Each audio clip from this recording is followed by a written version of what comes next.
Hello YouTube. So this is basically just a quick summary and explanation of all the PSP titles that I own. So it's just a handful, but I'll go and cover them anyway. Alright, so first thing we have is the Castlevania Dracula X Chronicles. This is a re-release remake, I believe, of older Castlevania games that were Japanese computer only or PC Engine only, and then it also has a special edition of Castlevania Symphony of the Night, which is only available on this collection in this version. It's basically the PlayStation 1 version of the game that is re-released with re-recorded audio. As far as I know, that's the only difference. It does not have the additional content that was included in the Sega Saturn release of Symphony of the Night. We have Every Extend Extra. This is just a puzzle game. It's a PlayStation Portable exclusive. It's a puzzle game with, shoot 'em up elements. We have Final Fantasy. This is a re-release of the original NES Final Fantasy, but with Super Nintendo era graphics. 2D. This is kind of abnormal. The PlayStation Portable received the Final Fantasy games that were the NES style graphics and Super NES style graphics. The Nintendo DS releases of the Final Fantasy games were early simple 3D graphics, so it's just kind of strange. Since the PlayStation 1 is kind of known for revamping the Final Fantasy franchise with Final Fantasy 7 and 8, which were 3D games, whereas the Nintendo systems always had the strong 2D graphics. So with the portable systems, they kind of reversed that. So Final Fantasy 1 and 2 for PlayStation Portable basically have upgraded Super Nintendo era graphics. So this is Final Fantasy 1. Final Fantasy 2. This is obviously the Japanese Final Fantasy 2, not the stuff that came out in the States that was renamed.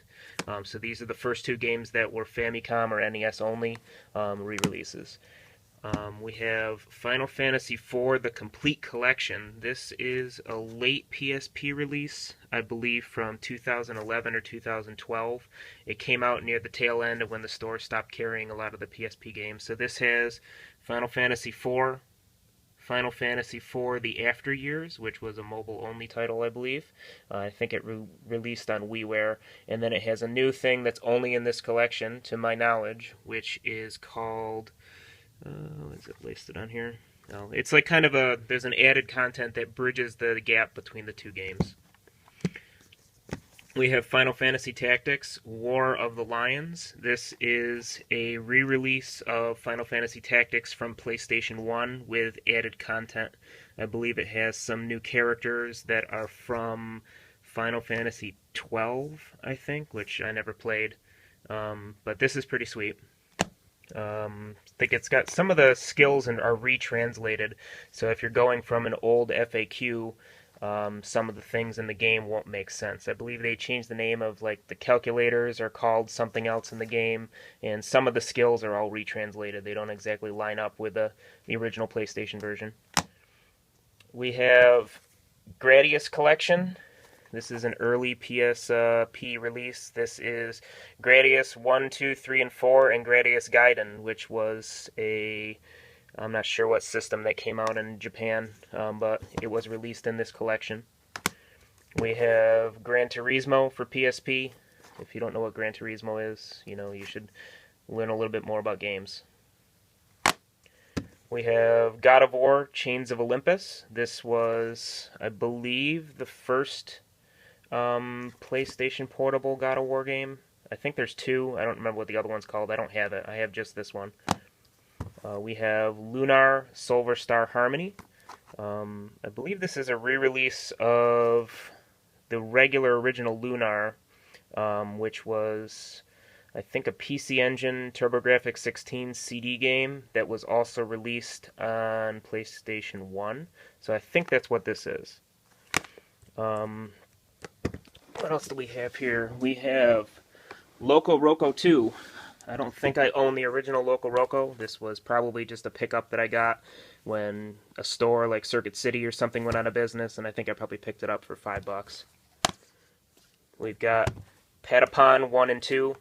These are kind of like a rhythm game mixed with an RPG, sort of. I mean, you can equip your characters different ways.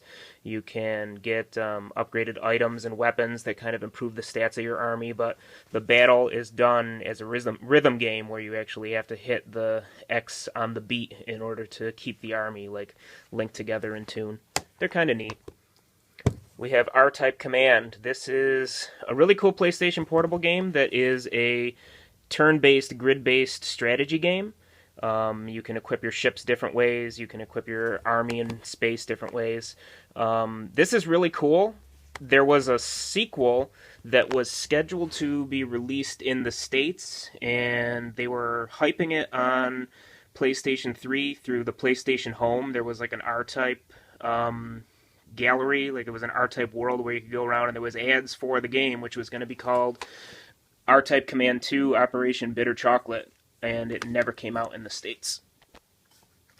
We have Tactics Ogre, Let Us Cling Together. This is unopened. This is something I ordered off of Amazon. I haven't had a chance to open it or play it yet, but knowing what I do about the Tactics Ogre games, this will probably be quite a bit of gameplay, so I'm not ready to jump in just yet. The Third Birthday, this I only recently found out about. This is a sequel to the Parasite Eve games, which were PlayStation 1 games. I guess they just released this. I'm not sure what year it came out. Let me look. 2010, 2011. For whatever reason, it was a PSP only release. I don't think too many people bought it. I've never even heard of it until a couple of weeks ago. I picked that off of Amazon for inexpensive. And then we have Wipeout Pulse. I'm a huge fan of the Wipeout series. This, I believe, is the second Wipeout game on PSP. There's also one called Wipeout Pure. I have the other one as a digital download title.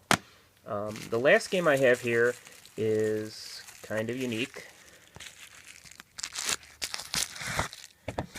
This is a game published in the States by Gaijin Works, which is Victor Ireland's company. He was the president of Working Designs, which released a lot of U.S. translated Sega Saturn, TurboGrafx games, PlayStation 1s. They released Alundra, Silhouette Mirage, Arc the Lad, everything like that. They had a Kickstarter in 2012 for this game, which I believe it's a dungeon crawling RPG, I think. There was a Kickstarter for it that failed.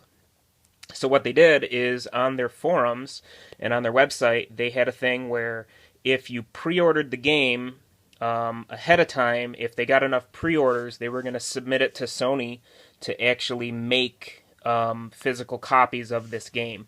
And it would also come out as a download title on the PSN. So this is basically like a Kickstarter that fell through and didn't happen, but they did it anyway. So I think it's limited to maybe like 3,500 copies or 7,500 copies or something like that, which is not a lot. And it comes with this certificate of perspicacity. Basically just says that you have impeccable taste in Japanese role-playing games, and thanks for helping the Kickstarter happen. I have the digital copy of this. I haven't had a chance to play it yet, since this is sealed, and it's got a hologram on it that says basically it's a limited edition.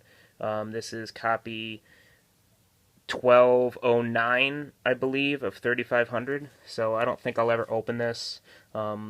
It's just a kind of a neat thing to have. It'll be a footnote in history, and it'll probably not ever be worth anything, because who's going to be collecting PSP games in a little, maybe 5 years or so, but it's just kind of neat. So this is basically all of the collection, just giving a quick overview.